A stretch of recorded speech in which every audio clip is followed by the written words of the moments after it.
Hi. I've wanted to do a talk video for a little while now, but it's taken me some time to piece together exactly what I wanted to do and how to do it. But I would also consider this video part of the healing that I've been going through over the years from certain experiences. And I also kind of realized that I've never really talked about any of my original songs in detail in terms of what actually inspired them and sort of the stories that they tell. And I know a few of my songs I briefly mentioned, things that they're about, like Smile Out Loud. I know I originally introduced that song as a tribute because it was. And One to Shine, I know I've mentioned that that song was about my godmother being diagnosed with breast cancer, but I've never really gone into detail about the emotions that I felt, throughout these things happening in my life and sort of what some of the lyrics mean and how it connects. So I think I'm going to go in chronological order. I might not mention every single song I've written just because some are not as relevant to me and my life, but I want to cover most of them. So this video is totally unplanned, by the way. That's just the way I like to do things.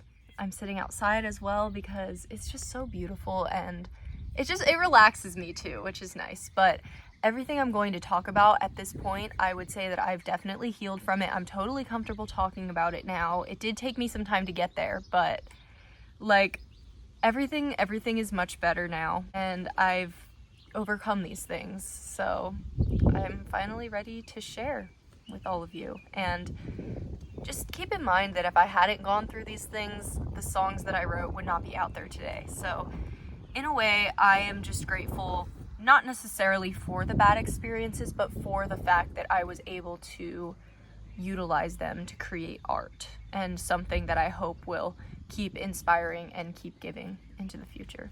My first original song was called Just Not Like That. I wrote it in April of 2020, shortly after I'd turned 15 and shortly after quarantine had started during COVID. So I was a freshman in high school, and my freshman year, I personally struggled a lot, especially with my friends, because some of my very close friends at the time started getting into relationships, which is something I had never really experienced from a secondhand point throughout middle school or elementary school. None of my friends were really into that yet. So it was hard, especially because my friends, didn't really have a great idea of how to balance significant others and friends. So I just felt very neglected a lot of the time. And especially with my best friend, I just always felt like I was on the back burner. I felt like there was always someone else, whether it was a friend or a significant other, who was just prioritized over me. And that led to me developing the mindset of I'm not enough, I'm never going to be enough. And that was just the most frustrating thing. And it has taken me so long to shake that. There are still some days where I think that way. I think I don't deserve things, I'm not good enough, nothing I ever do is going to be good enough. But I'm a lot better at managing it than I was as a kid, because when I was younger, I didn't really have any idea of what to do with those emotions. But Just Not Like That is just kind of me wanting a good friend, someone to feel close to, because I just didn't really feel like I had that in 9th grade, especially with my friends prioritizing these other people that had just come into their lives over me, someone who had been there for years. And the song literally starts off with, I broke my heart once, twice before, and every time it felt like war. And it was like this war I was having in my mind with myself, just fighting for validation and friendship and recognition as a loyal friend. That pretty much explains what Just Not Like That is about. In the lyrics it says a promise is worth proving, a hand is worth holding, and then I would say just not like that, because my friends were in relationships. Relationships are different from friendships. Clearly now that you are doing this with someone else in a different sense, it's just not going to be like that anymore. Not too long after I had finished writing that song, I wrote Smile Out Loud, again in April. I think I uploaded it in May. And Smile Out Loud as I mentioned before, was originally written as a tribute for my great-grandmother. She ended up passing away on March 26th of 2020. She was staying in a home where she was receiving care at the time, and I just remember my family was planning on visiting her like so soon, but of course it was really strict with COVID, and we obviously never got to do that. But she lived a very long life. I believe she was 91 or 92. And I wrote that song just to remind not only myself, but to remind everyone in my family that we always need to keep smiling out loud, because a smile is such a beautiful thing, and it is one of the only things in the world that is absolutely free. And it can just change so much. I wrote that song to try to inspire not only myself, but my family and so many others. And I had this realization. I was like, I can write music, and not just music, I can write good, powerful music. And that song is now my most loved original song, and has been for years. I mean, it's crazy to me to think that I wrote this song like 4 years ago when I was 15 years old. I mean, those lyrics are so powerful. I'm just missing the you that I thought I knew, how you'd always remind me that I love you. Smile out loud. I'm just so grateful that that song is here today. That leads me to my third song that I wrote, which was called The One Time. Now, I wrote this song because one of my very close friends, who I had met in 8th grade and then stayed friends with throughout 9th grade in March of 2020, that's going to be moving across the country pretty much. And I was just absolutely devastated. I really was. And even though I knew at the time that it was the healthiest decision for my friend, it hurt so much. I remember writing the line, "The one time I had you to me," in the song. And that's where I was thinking solely of my friend. And the fact that my friend was moving hurt me even more, because literally the month before, we had confessed that we had feelings for each other, and we didn't do anything about it because we were part of the same friend group. And a month later, I found out that my friend was moving away. So if there ever was an opportunity for anything to happen, obviously, that was gone. And now that I'm older, you know, I think that it was definitely meant to work out that way. I'm not upset that nothing came of it, but at the time that was just so hard for me, because not only was I losing one of my best friends, but I was losing someone that I cared about even more than that. The One Time was pretty much just a song about me accepting that this friend was really leaving and that I would probably never be able to see them again. I was kind of going through the stages of grief, if I'm gonna be completely honest, which with a lot of these songs, that's kind of what I was going through. The next song I can discuss is With the Swing of Things. I believe that was the 5th song I wrote. I'm not entirely sure. With the Swing of Things, I'm gonna be honest, it always did feel kind of forced to me. Like, I feel like I could have put more effort into it than I did, but it also just needed to come out of me too. All of the songs up to this point have been on ukulele, by the way. I didn't start writing guitar songs until a little more recently. With the Swing of Things, I think I was still 15 when I wrote this one, and I remember I got back from vacation and then started writing this song. And With the Swing of Things is kind of just me honestly trying to encourage myself and just being like, hey, it's time to stop, moping around and being sad, and it's time to get back with the swing of things, because I can't just keep feeling sorry for myself forever. Yes, all of these shitty things have been happening, all in a row, but I just have to accept it and move on with my life. And I remember at one point in the song I say, what are you trying to prove? How like you to make that move? Because I had gotten used to people treating me the wrong way and taking advantage of me and stuff like that. So I kind of just channeled that into the song, and I was like, this is the way things have happened, and now it's time for me to move on and not hold other people's mistakes against future people. Next song that I want to discuss, I think would be If Only I Knew. Now, that song, I'm trying to think of the best way to explain this. It's kind of about me speaking to my younger self, almost saying like, if only I had known these things, if only I had known that this person was manipulating me for so many years, if only I knew that this was going on behind the scenes. Because in my 10th grade year, now we're getting into high school because that's when I started playing guitar. This song was also written on guitar. In my 10th grade year, I found out that one of my close friends, a different close friend, by the way, none of the ones discussed so far, who I had confessed my feelings to in March of 2020, after my friend had moved, by the way. We had confessed our feelings to each other and had been sort of in the talking stage for about 9 or 10 months. And then in December of my 10th grade year, I found out that this person had been dating someone for almost 3 months without telling me. And going through that seriously felt like a breakup. Obviously, we weren't together or anything like that, but just the fact that someone would actually do that to me just made me so upset. This was someone that I had helped so much and that I had trusted so much over the almost 4 years that we had been friends. And that is how this person decided to treat me. And the way I found out was awful. I ended up seeing a picture, confronting the person about it, and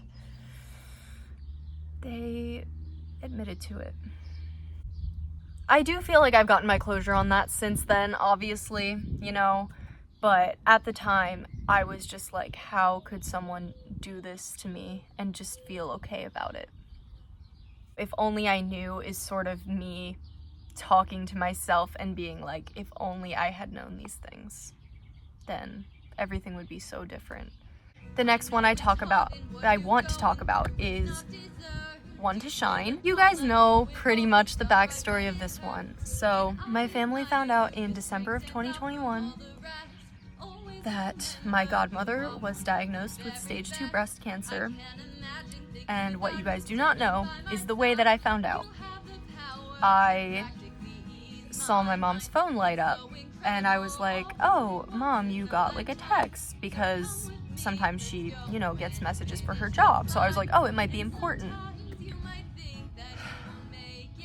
I ended up reading the text message and it said, it was from one of my aunts on my mom's side of the family. And she was like, what else can we get for, and then it had the name of my godmother, for her chemo basket. And I just remember thinking, please be a different person, please be a different person with the same name. But like deep down, I knew it was my godmother. I knew that I had pretty much just accidentally found out that my godmother had cancer. And that was absolutely heartbreaking for me because she has gone through so many hard things in her life, and for her to have to go through that on top of everything else was just awful. So she went through various treatments for about a year and a half. She's doing a lot better now, but she did end up losing all her hair. And you know, it's been slowly growing back over time, but it was so hard to see her like that, especially when she would wear, you know, scarves on her head because she felt insecure about not having hair. And I wrote that song to remind her how strong she is, because she is seriously one of the strongest people I've ever met, and I think she always will be. That is what One to Shine is about, and she is most definitely one to shine and always will be one of the brightest in my eyes. Rosa, hey! Moving forward with more of my guitar songs, another one of the not more recent, but hello. Oh, we have a visitor. This is Rosa, by the way. Oh, hi, baby. So, now we're fast forwarding to my senior year of high school. Junior year, I don't think I wrote any songs just because I was very focused on, you know, streaming on sessions and school and all these other things. So my senior year is when I really started writing music again after that. And I think the first song I wrote my senior year, because I know there were two of them, was Enough for You. And that song was really about me not feeling like I'm enough for anyone, really, but especially for the person I was dating at the time. And I just never felt like what I was doing was enough. I just felt like I was never really getting, you know, the same amount in return. And that was something really hard for me. And pretty much in that song, I'm like, I'll never be enough for you. Based on what you're showing me, I will never be enough for you. And I've obviously already had issues with that, especially because of the mindset I developed from such a young age. And I just needed a song to honestly get that out of me. And that song let me do that. Going with that sort of same theme in this same relationship, which lasted the duration of my senior year, pretty much. And then after that is when I started to mentally detach myself from what was going on. But this song, the next song is called Another Day. And this is where it gets very personal and it used to be very hard for me to talk about. But like I said, I feel ready now. Another Day tells the story of my last relationship, which was extremely toxic, extremely psychologically abusive to me, and there were many times in that relationship where I convinced myself that this was not actually my life and essentially had to detach from reality to be able to cope with what was going on. Just to give you an overview, I'm not going to get into anything super specific. In this relationship, day to day, I would never know when the next time I would be able to talk to my partner would be. It could be in a couple days, it could be in 24 hours, it could be right then. I would never know when the next time I would be able to contact that person would be. And it was completely out of my control. There was nothing I could do to override what was happening. There was no way I could get into contact, and I would just send a text or try to call, hoping for the best. Often it would say, text failed to send, or call failed to go through, and I would feel a physical pain in my chest because that's how much of a trigger it became for me. And that song is basically my plea to let go of controlling our communication to each other. Just let go and stop, because it was hurting me so much. I mean, day to day, I never knew when I'd be able to talk to my person next, and that absolutely destroyed me in a lot of ways. Made me think of communication as a privilege rather than a human right, something that you should always be able to have. That was Another Day. And the final song that I want to discuss is one that I wrote while at college, actually. It was another song that was honestly kind of forced because I needed to get something out of me. I think it was called Had to Know. I had to know the way you see me, or maybe if you even need me. And that song pretty much tells the story of my first semester of college. You know, meeting people. I met all the wrong people my first semester of college. Let me make that very clear. My second semester, I met genuinely good people that I love and that are there for me. My first semester was completely the opposite. I was just meeting all of the wrong people, especially men that were very manipulative. I got ghosted. It was just bad. And that song is basically just like I had to know how you viewed me and what you wanted with me, but unfortunately I didn't, so I ended up getting hurt. That song, like I said, pretty much tells the story of my first semester of college, which brings us to the present. I have yet to write another song. I really hope that you enjoyed hearing the stories behind my songs, because songs like this don't just happen, there is inspiration behind them. I know that there are a few other songs that I didn't really touch on, but maybe I'll make another video like this if you enjoyed it, and just thank you for listening to everything I had to say. It really means a lot. If you never lie, if you would only try.